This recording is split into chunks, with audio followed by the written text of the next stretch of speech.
इरफान खान बाजार विभागाच्या खुर्चीवर, तोंडी आदेशाने कारभार सुरू. नगर परिषदेचा भोंगळ कारभार उघड. दिग्रस नगर परिषदेत प्रशासनाचा भोंगळ कारभार पुन्हा एकदा समोर आला असून कोणताही अधिकृत आदेश नसताना एका कर्मचाऱ्यांकडून बाजार विभागाचा कारभार चालवण्यात येत असल्याचा प्रकार उघडकीस आला आहे. माहितीनुसार दिग्रस नगर परिषदेतील कर्मचारी इरफान खान यांना पूर्वी बाजार विभागातून तक्रारीच्या पार्श्वभूमीवर हटवून भांडारपाल विभागात पाठवण्यात आले होते. मात्र सध्या ते पुन्हा बाजार विभागातील कनिष्ठ लिपिकाच्या खुर्चीवर बसून बाजार गाड्यांचे भाडे व बाजार कर वसुलीचा कारभार पाहत असल्याचे समोर आले आहे.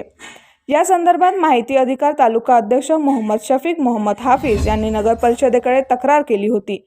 त्यामध्ये इरफान खान हे गाळेधारकांशी थेट संपर्क साधून भाडे व कर भरण्यासाठी तगदा लावत असल्याचे नमूद करण्यात आले होते.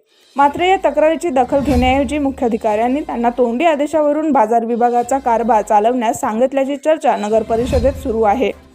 विशेष म्हणजे माहिती अधिकारातून मिळालेल्या कागदपत्रांनुसार इरफान खान यांची मूळ नियुक्ती वाहन चालक म्हणून असल्याचा दावा करण्यात आला आहे. त्यामुळे त्यांच्याकडे बाजार विभागाचा कारभार कसा देण्यात आला याबाबतही प्रश्न उपस्थित होत आहे. दिनांक 22 मार्च 2026 रोजी सकाळी 10:49 वाजता इरफान खान बाजार विभागातील कनिष्ठ लिपिकाच्या खुर्चीवर बसून कारभार करत असल्याचे सीसीटीव्ही कॅमेऱ्याची तपासणी केल्यास आढळून येईल. दरम्यान बाजार विभागाचा कारभार सुभाष बुरकुले यांच्याकडे असताना देखील हा प्रकार घडत असल्याने नगर परिषदेत विविध चर्चांना उधाण आले आहे. नगर परिषदेत कर्मचाऱ्यांना त्यांच्या मूळ पदानुसारच जबाबदाऱ्या देण्यात याव्यात अशी मागणी सामाजिक कार्यकर्ते तथा माहिती अधिकार तालुका अध्यक्ष मोहम्मद शफीक मोहम्मद हाफिज यांनी केली आहे. अन्यथा येत्या 27 मार्च 2026 रोजी नगर परिषदेसमोर आंदोलन छेडण्याचा इशाराही त्यांनी दिला आहे. या प्रकरणी मुख्याधिकारी काय भूमिका देतात याकडे आता नागरिकांचे लक्ष लागले आहे.